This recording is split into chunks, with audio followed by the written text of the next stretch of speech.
Star online astro TV உன்னை சுற்றி நடக்கும் சம்பவங்களை உற்றுப்பார்.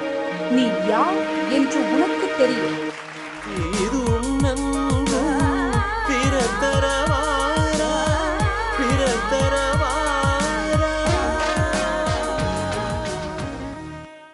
புரோகிதர் மாணிக்கமையா அவர்கள் இல்லறம் இனிக்காத ஜாதக அமைப்பு என்ற தலைப்பில் பேசவிருக்கிறார். அவரை உற்சாகப்படுத்தி பேச வருமாறு அன்போடு அழைக்கின்றேன்.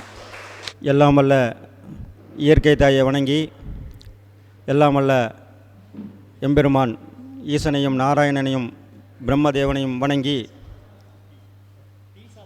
சேலம் மாநகரிலே ஜேவிஆர் மண்டபத்திலே நவசக்தி ஜோதிட குழுவின் 15வது ஜோதிட மாத கருத்தரங்கிற்கு வருகை புரிந்துள்ள அனைத்து ஜோதிட குருமார்களுக்கும், ஜோதிட ஆசான்களுக்கும், ஜாம்பவான்களுக்கும் மற்றும் ஆன்லைன் அஸ்ட்ரோ டிவியின் மூலமாக நேரடியாக உலகமெங்கும் இந்த மாத கருத்தரங்கை கண்டுகளித்து கொண்டிருக்கும் ஆன்லைன் அஸ்ட்ரோ டிவி நேயர்களுக்கும், ஆன்லைன் அஸ்ட்ரோ டிவி நிறுவனர் முத்துப்பாண்டி அவர்களுக்கும் மற்றும் கதிரவன் அவர்களுக்கும் வணக்கத்தையும் கூறிக்கொண்டு, இப்போ இல்லறம் இனிக்காத ஜாதக அமைப்பு. பொதுவாக இல்லறம் இனிக்கணுமுன்னா இந்த காலகட்டத்தில் பணம் தேவைப்படுது. காசு இல்லைன்னா ஒன்றுமே வேலைக்கு ஆகாது. இல்லறம் இனிக்கணுமுன்னா வசதி வாய்ப்புகள் தேவைப்படுகிறது. கணவன் வீட்டு குடும்பத் தலைவர் சம்பாதிக்கணும். மாதம் செலவுக்கு போக ஒரு 50,000 10,000 5,000 மிச்சம் பண்ணணும். அவங்க ஆசைக்கேற்ப வசதிக்கேற்ப மிச்சம் பண்ணணும். தொழில் நல்லா நடக்கணும். இந்த மாதிரி இருந்துட்டால் இல்லறம் இனிக்கு. இது பொதுவான கருத்து. காசு இல்லைன்னா இல்லறம் இனிக்காது. கணவன் சொல்லை கேட்கின்ற மனைவியும், கணவனே எனக்கு உயிரை கொடுக்கக்கூடிய தெய்வமாகவும் நினைக்கின்ற மனைவியும் இருக்கணும். அதெல்லாம் அந்த காலம். இந்த காலத்தில் மாறி போச்சு. இருந்தாலும் இந்த மரியாதை இருந்து ஆளுக்காள் விட்டு கொடுத்து போகணும், அனுசரித்து கொள்ள வேண்டும். நமக்கென்று வந்த மனைவி, நம்மை நம்பி வந்த மனைவி, இவளை காப்பாற்ற வேண்டும் என்று கணவனும் நினைக்க வேண்டும். நமக்காக குடும்பத்தை காப்பாற்றக்கூடிய கணவன் என்று மனைவியும் நினைக்க வேண்டும். இப்படி ஆளுக்காள் கணவனை மனைவியும், மனைவியை கணவனும் நமக்கு உயிராக, உடலோடு உடலாக, ஆன்மாவாக இருந்து வாழ்க்கை பயணத்தை நடத்தக்கூடிய மனைவி, கணவன் என்று ஆளுக்காள் நினச்சிக்கணும். அப்புறம் குழந்தை பேர் பெற்றவுடன் நம்ம குடும்பம் நாம் தான் மிச்சம் பண்ணணும், மரியாதை வேண்டும், உழைக்கணும், கௌரவமாக இருக்கணும், இப்படியெல்லாம் நினைக்கணும். ஆளுக்கால் நினச்சி அனுசரணையோடு இருந்தால் தான் இந்த இல்லறம் இனிக்கும். இதில் எகனமுகனையாக சண்டை போட்டுக்கிட்டு இருந்தீங்கன்னா இல்லறம் இனிக்காது. இது எல்லாத்துக்கும் தெரிஞ்சது தான். எதுக்கு சொல்ல வரேன்னா, ஒரு கருத்து இப்படி இருக்குன்னு அனுசரித்து கொள்ள வேண்டும். நம் வாழ்க்கை இப்படித்தான் நிர்ணயிக்கப்பட்டிருக்கிறது, இதற்காகத்தான் பிறந்தோம். இவர் வாழ்க்கையிலே மனைவியாக அமைந்து விட்டேன், தாலி கட்டிவிட்டார் என்று இவருக்காக நாம் ஒரு உண்மையாக இருந்து உழைக்க வேண்டும், குடும்பத்தை கவனித்துக் கொள்ள வேண்டும் என்று மனைவியும் நினைக்க வேண்டும். நம்பி வந்தவளை காப்பாற்றி குடும்பத்தை கடைசி வரை இனிமையாக கொண்டு செல்ல வேண்டும் என்று சம்பாதித்து உழைத்து பணத்தை மிச்சப்படுத்தி ஒரு வீடு வாங்குறதோ, கார் வாங்குறதோ, இல்லை கடன் இருந்தால் கடன் அடைப்பதோ, இப்படியெல்லாம் செய்துவிட்டு சம்பாத்தியத்தை நிலைநிறுத்தி மனைவியை கேட்பதெல்லாம் வாங்க கொடுத்து அதற்கு தகுந்தாற் போல மனைவியோடு அன்பும் உள்ளன்போடு பழக வேண்டும். உள்ளன்போடு பழகினால்தான் நல்லது. உள்ளொன்று புறமொன்று இப்படி பேசிக்கொண்டு ஆளுக்காள் எகனமுகனையாக இருந்தால், பேச்சு கேட்காமல் இருந்தால், கோவப்பட்டால் அது இல்லறம் இனிக்காது. இது பொதுவான கருத்து. அதே போல் ஜாதகத்தில் எடுத்துக்கொண்டோம்னால், ஒரு ஆண் ஜாதகத்தில் மேசத்தில் சந்திரனும் இருந்து கொண்டு இருக்கின்ற அமைப்புப்படி ஜாதகம் இருந்தால் மேசத்தில் சந்திரன், பெண் ஜாதகத்தில் விருச்சிகத்தில் சந்திரன், இல்லை என்றால் இந்த அமைப்பு இருந்தால் ஆண் ஜாதகத்துக்கு மேசச்சந்திரன், பெண் ஜாதகத்துக்கு விருச்சிக சந்திரன். மேசராசி, பெண் ராசி வந்து விருச்சிக ராசி. இப்படி இருந்தால் அதில் கொஞ்சம் இல்லறம் இனிக்காது. அதே போல் வந்து கடகராசி, கடகராசி பெண்ணாக இருந்து ஆண் வந்து கும்பராசியாக இருந்தாலும் இதுவும் வந்து இல்லறம் வந்து இனிக்காது. இவர் சொல்லை மனைவி சொல்லை கணவன் கேட்க மாட்டான், கணவன் சொல்லை மனைவி கேட்க மாட்டாள். இவர் பேசிகிட்டு இருக்கும்போது குறுக்கால வந்து பேசுவாங்க. கணவன் பேசிகிட்டு இருக்கும்போது பொங்கல் வந்து அப்படி இல்லைங்க இது இப்படி அப்படின்னு சொல்லும்போது கணவனுக்கு கோவம் வரும். ஒரு 4 பேர்த்துக்கிட்ட பேசும்போது சரி அவர் சொல்லிட்டோம் அப்படின்னு விட்டு கொடுக்க மாட்டாங்க. அந்த மாதிரியெல்லாம் அந்த ஒரு முந்தி எடுத்துக்கொண்டு ஒரு பொது இடத்துல வந்து ஆளுக்காள் ஒரு இழிசொல் ஏற்படுற மாதிரி நடந்துக்குவாங்க. இதை வந்து இல்லறம் இனிக்கா ஜாதகம் என்று சொல்லுவார்கள். அதே போல் துலாலக்கின ஆண் ராசியும் பெண் ராசி வந்து கும்பராசியும் இருக்கக்கூடாது. இப்படி இருக்கிற அமைப்பும் வந்து இல்லறம் இனிக்காது, சண்டை போட்டுக்குவாங்க. இப்படியெல்லாம் வந்து பல ஜாதக அமைப்புகள் இருக்கிறது. அதே போல் தனுசு ராசி ஆண் ராசியாகவும் ரிஷபராசி பெண் ராசியாக அமைந்து விட்டால் அந்த ஜாதகம் வந்து இனிக்காது, மனசளவில் வந்து இனிக்காது. மற்ற வகையில் வந்து குடும்ப வரவு செலவு அது இது இல்லைன்னா கூட அது குடும்ப வரவு செலவு இதெல்லாம் நல்லபடியாக நடந்தால் கூட இந்த மனதளவில் வந்து அது வந்து ஆளுக்காள் பேச்சை கேட்க மாட்டாங்க, சண்டை வரும் அடிக்கடி.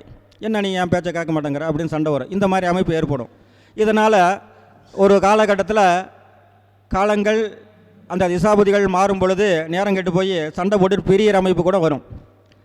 இது வந்து பொதுவான பலன்கள், இதெல்லாம் நடக்கும்.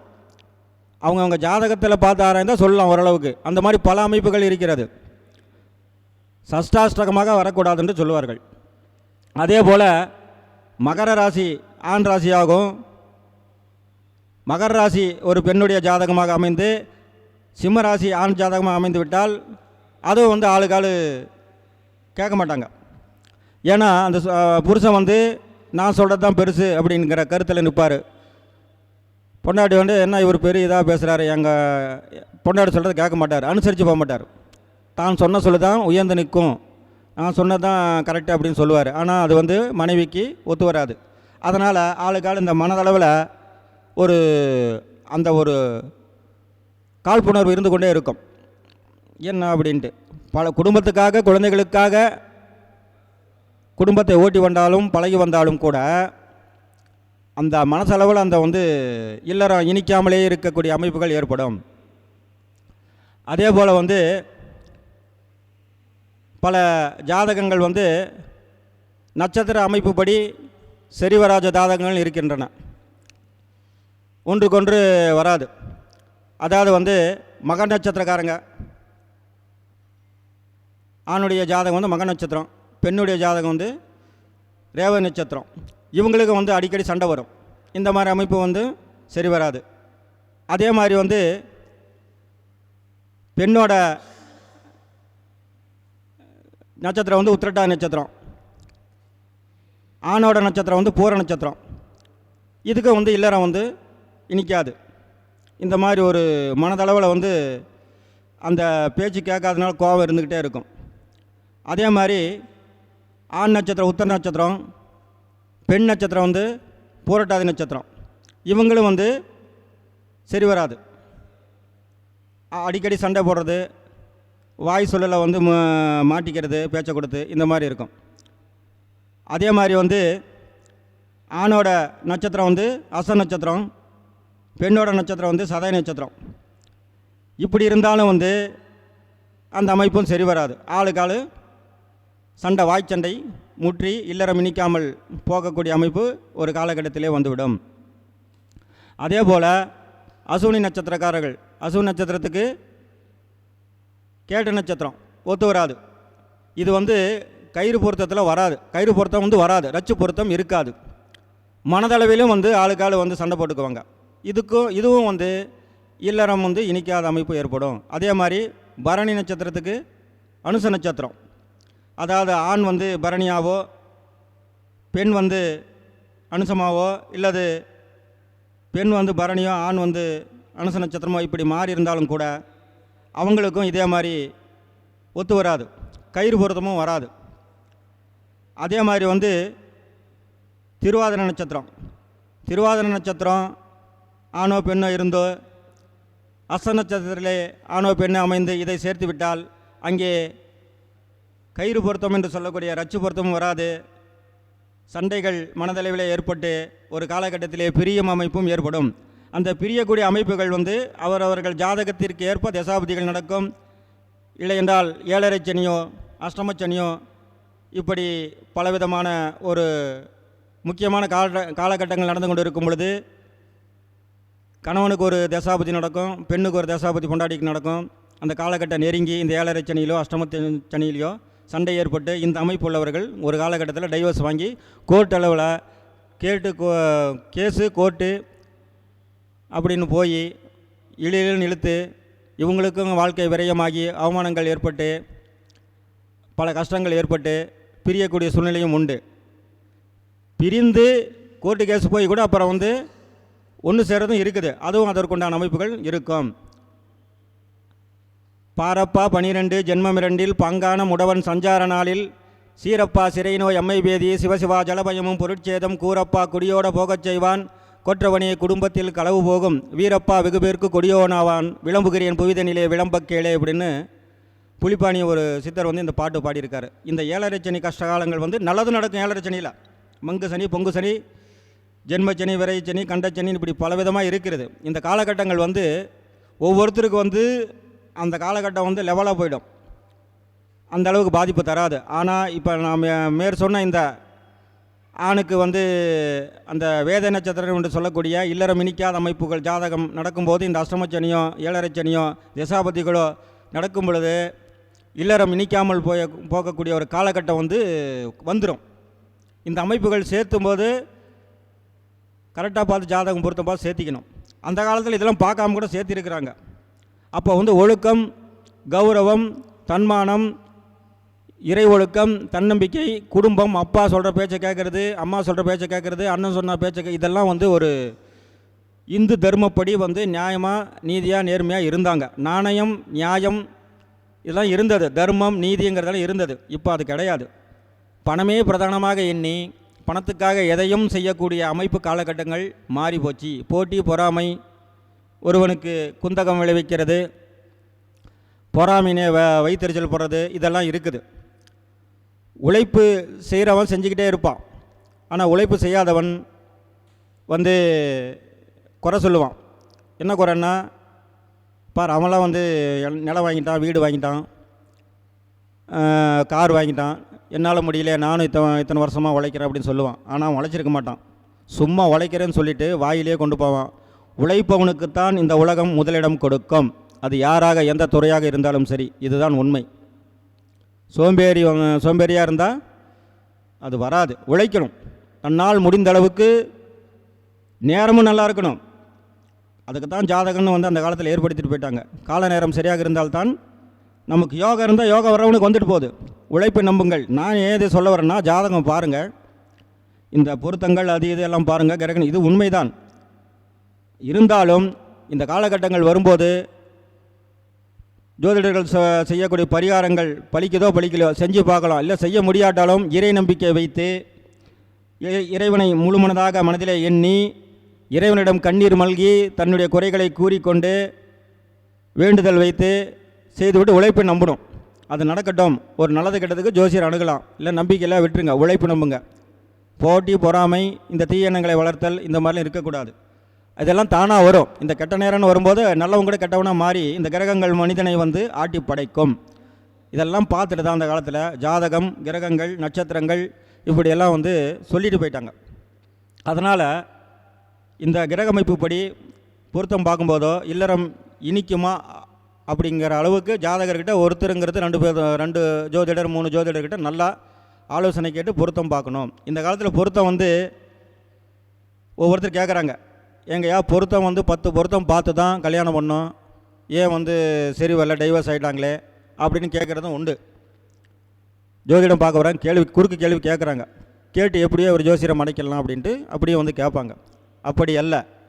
ஒரு நேரம் கொடுக்கணும். ஒரு ஜோசியரை பார்க்கணுமுன்னா வந்த உடனே 5 நிமிஷம் டக்கு டக்குன்னு சொல்லணும் அப்படிங்கிற வந்து கம்ப்யூட்டர் மைண்டு கிடையாது. எல்லாம் கம்ப்யூட்டர் மைண்டு தான் எல்லாருமே. ஆனால் அவர் ஒரு ஜாதகர் ஜோதிடத்திலே வந்து பலன் கேட்கும் பொழுது என்ன நடக்குதுன்னா, அர்ஜென்ட் போகிறதில் இவர் 4 வார்த்தை நல்லதாக சொல்லலாம் அப்படின்னு சிந்தித்து சொல்கிறவர் கூட இவர் கேட்குறதுக்கு தகுந்த மாதிரி டக்குன்னு அவசரத்தில் சொல்லிடுறாங்க. நேரம் கொடுக்கணும். நீங்கள் நாளைக்கு கூட பார்த்து பொறுமையாக சொல்லுங்கள், எனக்கு நல்லா சொல்லுங்கன்னு சொல்லிட்டு ஒரு கேட்குற தட்சணையை கொடுத்துட்டு மனம் நோகாமல் பார்த்துட்டு போனால் பலன் நல்லா சொல்லுவார். வந்து உட்காந்தோடனே நடக்குமா? நடக்காது. நடக்குமா? நடக்காது. 2 வார்த்தை. சரி நடக்கும்னு சொல்லிடுறாரு. எப்போ நடக்கும்? உடனே நாளைக்கே நடக்கணும். அவருக்கு அவசரம். ஏன்னா இவருக்கு பல கஷ்டங்கள் இருக்கும், எனக்கும் இருக்கும். உலகத்திலே பிறக்கின்ற ஒவ்வொருவருக்கும் ஒவ்வொரு கஷ்டம் இருக்கும். உடனே பழிக்கணும். என்ன எப்போ நடக்குங்கிறார். அதை நடக்கிறதுக்குன்னு 5 வருஷம் 10 வருஷம் கூட ஆகும். உடனே வந்து ஒரே வாரத்தில் நடக்கணும், ஒரு 6 மாதத்தில் நடக்கணும், 3 மாதத்தில் நடக்கணும், 2 மாதத்தில் நடக்கணும் அப்படின்னா அது நடக்குமா? அவரவர் கர்ம வினையை அவரவர் அனுபவித்தே ஆக வேண்டும். ஜோதிடங்கள் உண்மைதான், பரிகாரங்களும் உண்மைதான், பழிக்கும். மனதோடு மனதார உள்ளன்போடு உள்ளம் உருகி அந்த பரிகாரத்தை செய்யணும். ஜோசியர் உடனே பரிகாரம் சொல்லுவார். எப்போ நடக்கும்? உடனே நடக்கணும், ஏதாவது வழி சொல்லுங்கள். சரி என்ன கேட்குறாரு அப்படின்ட்டு அவரும் பரிகாரம் கிரகங்களை ஆராய்ந்து தான் பரிகாரத்தை சொல்கிறார்.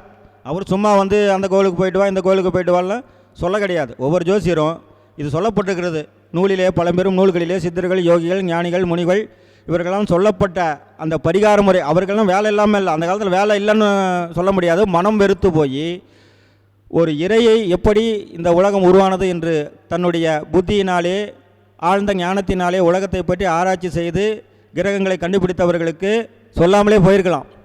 ஏன் சொல்லிட்டு போயிருக்காங்கன்னா, இந்த ஓலைச்சுவடிகளை எழுதி விட்டு பரிகாரங்களை நல்லதுக்கிட்ட சொல்லிட்டு போயிருக்காங்கன்னா, நான் அனுபவித்த கண்டுபிடித்த ஒரு நல்ல கருத்துக்கள் பின்வரும் சந்ததிகளுக்கு போய் சேர வேண்டும் என்ற ஒரு நல்ல எண்ணத்திலும் உலகத்திலே பிறக்கப் போகின்ற அனைத்து மனிதர்களும் இந்த நமது சாஸ்திரங்களை கண்டு ஒழுக்கத்தின் படி வாழ வேண்டும் என்பதற்காக இப்படியெல்லாம் கிரக சஞ்சாரங்கள் செய்து மனிதன் வாழ்விலே ஆட்டி படைக்கின்றன அப்படின்று இந்த கருத்துக்களை எல்லாம் அந்த ஆராய்ச்சி பண்ணி, இந்த கிரகங்களை பற்றியெல்லாம் ஆராய்ச்சி பண்ணி இதை சொல்லிட்டு போயிருக்கிறாங்க.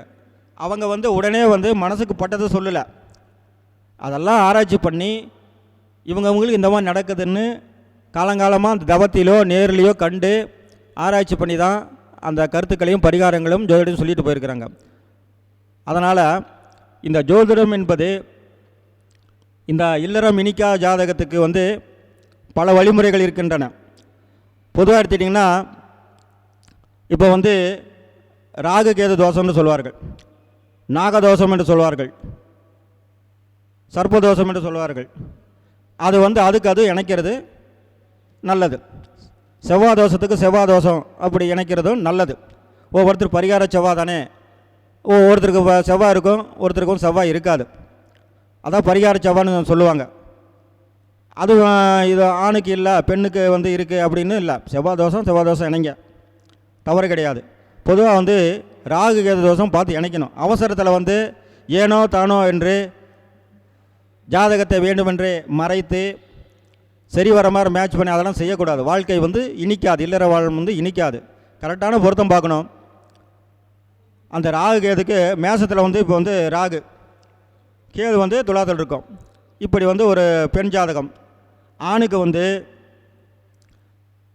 விருச்சிகத்தில் வந்து ராகு, துலாத்தில் வந்து ரிஷபத்தில் வந்து கேது. பெண்ணுக்கு வந்து விருச்சிகத்தில் வந்து ராகு, ரிஷபத்தில் கேது. ஆணுக்கு வந்து மேசத்தில் ராகு, துலாத்தில் கேது. இப்படி இருக்கிறவங்களுக்கு வந்து லக்கணம் வந்து ஆணுக்கு வந்து மேச லக்கணம், பெண்ணுக்கு விருச்சிக லக்கணம். இப்போ வந்து இந்த ஜாதகத்தை இணைக்கலாம். ஏன்னா இவருக்கு வந்து ராகு கேது தோஷம், அவருக்கு ராகு கேது தோஷம், அதை வந்து இணைக்கலாம். அதே வந்து ஆணுக்கு அதே மேசத்தில் ராகு, துலாத்தில் கேது இருந்து பெண்ணுக்கு வந்து கேது வந்து மகரத்துலேயோ கடகத்துலேயோ ராகு இருந்தால் அதை இணைக்கக்கூடாது. அது வந்து பொறுத்தவரை 1-2 அதான் லக்னத்துக்கு 1-2 ராசியிலே வந்து ராகு கேது அமையும்படியாக பார்த்து கொள்ள வேண்டும். அதை விடுத்து மாற்றி அமைத்து விட்டால் ஆணுக்கு வந்து 1-7 ராகுவும், பெண்ணுக்கு வந்து 4-10 ராகு கேது இருக்கிற மாதிரி இணைக்கக்கூடாது. இப்படி இணைச்சிட்டா ஒரு காலகட்டத்தில் அந்த திசா புத்திகள் வரும்போது மனிதனை வந்து அந்த இல்லறம் இனிக்காத நிலைக்கு டைவர்ஸ்லையோ சண்டையிலையோ, ஏன் பல கிரகங்களை இப்போ ஆராய்ச்சி பண்ணும்போது ஒரு கெட்ட உறவுக்காக இப்போ நிறையா வருது செய்திகள், பேப்பர்லேயோ நியூஸ்லேயோ யூடியூப்லேயோ போடுறாங்க. தவறான வழிமுறைக்கு சென்று கணவனையே கொள்வது, இரண்டாவதாக ஒரு ஆளை தவறுதலாக தொடர்பு வைத்து கொண்டு அவனுக்கோசரம் வந்து காலங்காலமாக ஒரு 25-30 வருஷமாக இருந்த புருஷனை கூட குடும்பத்தையே கொள்கிற அளவுக்கு வந்துடுது. இதெல்லாம் குறிப்பிட்ட ஜாதக அமைப்பு வந்து இருக்கிறது தான். அது எப்படி இருக்கும்னா, இதே வந்து மிதுனத்தில் வந்து ஆணுக்கு வந்து செவ்வாய் இருந்து, பெண்ணுக்கு வந்து அதே மிதுனத்தில் சனி இருந்தா, ராகு இருந்தா, இந்த மாதிரி இருக்கிற ஜாதகமெல்லாம் புருஷனை கொல்லக்கூடிய அமைப்பு, கொல்ல போகிற அமைப்பு கூட ஒரு இல்லறம் இனிக்காமல் போய் அந்தளவு வெறுப்பு வந்து கடைசியிலே ஆளுக்கு ஆள் வந்து பிரிந்து கொலை செய்கிற அளவு கூட வந்துடுது. இந்த மாதிரிலாம் நடக்குது, உலகத்தில் நடக்குது, எல்லாருக்கும் தெரியும். இந்த அமைப்பெல்லாம் ஜாதகம் வந்து பொருத்தும் போது பார்த்து இந்த கிரக அமைப்புக்கு இது பொருத்தக்கூடாது, பொருந்துமா பொருந்தாதுன்னு அந்த ஆய்வு செய்வதற்கு ஜோதிடருக்கு நேரம் கொடுக்கணும். 10 நிமிஷத்தில் பார்த்து டக்குன்னு அடி அப்படின்னா கம்ப்யூட்டர் மைண்டு தான், மனிதன் தான் வந்து கண்டுபிடிச்சி கம்ப்யூட்டரில் ஏற்றுறான். அது மிஷினு டக்குன்னு பதில் சொல்லிடும். மனுஷனுக்கும் மண்டையில் அந்த அளவுக்கு விஷயங்கள் இருக்கும். நீ கேட்கும் பொழுது அவனுக்கு அந்த ஜோதிடருக்கு சிந்தனை வந்து உடனே டக்குன்னு, ஒரு சிலருக்கு டக்குன்னு வரும், ஒரு சிலருக்கு குழந்தையாக வரும். நேரம் எடுத்துக்கணும், அவசரப்பட்டால் ஆகாது. 1 மணி நேரம் இல்லை 2 மணி நேரம், அரை மணி நேரம், இப்படி அனுபவத்திற்கு தகுந்தாற் போல் ஜோதிடர்களின் வயதை பார்த்து அவரிடம் பார்த்து ஜாதகம் பொருத்தம் பார்த்து அமைக்க வேண்டும். இப்படியெல்லாம் இருக்குது. அதே போன்று வந்து மேசத்தில் வந்து வேணாம், தனுசில் வந்து செவ்வாய் இருந்து புதன் வந்து மிதுனத்தில் இருக்கக்கூடிய அமைப்பு உள்ள ஆண் பெண் ஜாதகம் எப்படி இருந்தாலும் சரி, ஆண் ஜாதகமோ பெண் ஜாதகமோ, தனுசு லக்னத்தில் தனுசில் வந்து செவ்வாய் இருந்து மிதுனத்தில் புதன் இருந்தாலும் சரி, புதன் வந்து தனுசில் இருந்தாலும் சரி, செவ்வாய் வந்து மிதுனத்தில் இருந்தாலும் சரி, இவங்களுக்கு வந்து டக்க போகிறதா இருக்கும், இல்லறம் இனிக்காது. இது எதுக்கு எடுத்தாலும் வந்து பொண்டாட்டி வந்து ஒன்று தைரியமாக பேசுவாள், புருஷன் வந்து சிரிச்சுக்கிட்டே இருப்பான்.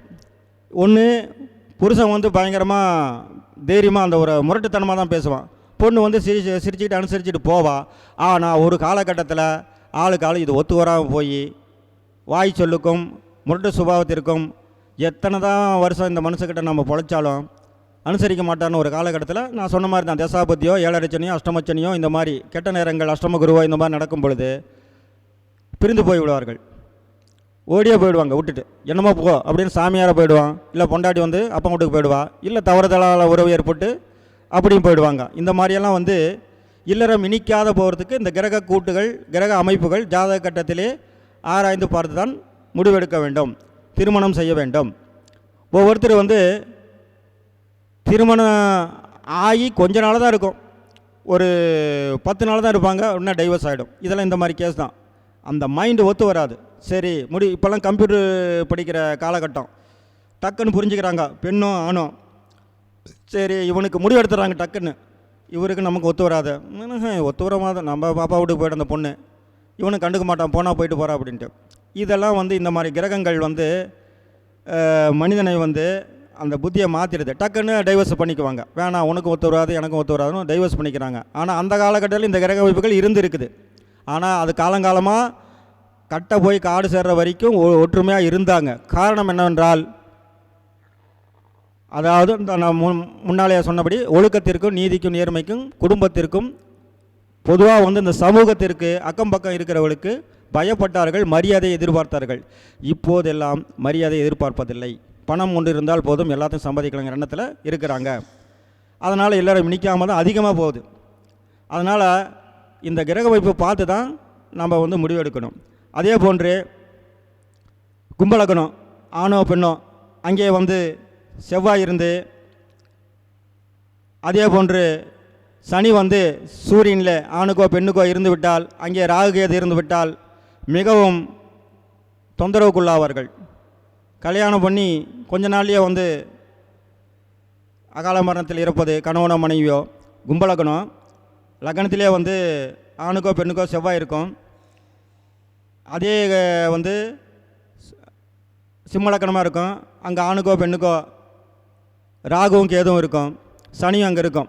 இந்த மாதிரியெல்லாம் இருக்கும் பொழுது அந்த ஜாதகத்தை இணைச்சிருவாங்க. நாகதோஷமும் இருக்கும், செவ்வாதோஷமும் இருக்கும். அந்த கிரகங்கள் அமைப்பு பார்த்து பொருத்தணும். இந்த மாதிரி இருக்கும் பொழுது கல்யாணமாகி அந்த தசாபதி வரும்போது குறுகிய காலத்திலே வந்து விட்டு பிரிந்து விடுவார்கள். ஒரு கணவனோ மனையோ ஒரு கோயில் குளத்துக்கு போகும்போது கூட விபத்துகள் ஏற்படும். ஒரு உல்லாசமாக போகிற இடத்துல விபத்துகள் ஏற்படும். இந்த மாதிரிலாம் இருக்கிறது. சூசைட் பண்ணிக்கிறது, இதெல்லாம் இந்த கிரகங்கள் செய்கின்ற ஒரு அமைப்பு தான். இவர்களுக்கு இல்லறம் இனிக்காமல் போய் அகால மரணத்தை ஏற்பட்டு ஒரு சின்ன நல்லா பண்ணிகிட்டு இருப்பாங்க, நல்லா குடும்பம் போயிட்டுருக்கோம். ஒரு சின்ன வார்த்தை சொன்னால் போதும், கோபம் வந்துடும், புருஷனுக்கோ மனைவிக்கோ, தற்கொலை பண்ணிட்டு சூசைட் பண்ணிக்குவோம். இந்த மாதிரி இந்த இல்லறம் இனிக்காத அமைப்புக்கு பல காரணங்கள் இருக்கிறது. இந்த கிரக அமைப்பை பார்த்து சேர்த்தணும். அதே போல் வந்து ஒரு ஜாதகத்தில் வந்து லக்னாதிபதி என்று சொல்லக்கூடிய கிரகம் வந்து கெட்டு போகக்கூடாது, 6, 8லையோ மறந்து விடக்கூடாது. அப்படி மறந்து விட்டால் அடுத்தவர் சொல்லை கேட்க மாட்டான். 7ஆம் அதிபதி என்று சொல்லக்கூடிய கிரகம் வந்து மறையக்கூடாது. மறைந்து விட்டால் ஒரு ஆணுக்கு வந்து 7ஆம் அதிபதி கெட்டு போச்சு, மனைவிக்கு பெண் ஜாதகத்தில் வந்து 7ஆம் அதிபதி கெடலை, நல்லா இருக்குது. இது இணைச்சி வைக்கும்போது என்ன ஆகுதுன்னா அவருக்கு கெடணுங்கிற நிலைமையில் இருக்குது, இவர் கெடாத நிலைமையில் இருக்குது. அனுசரித்து போயிடுவாங்க அப்படின்னு சொல்லுவாங்க.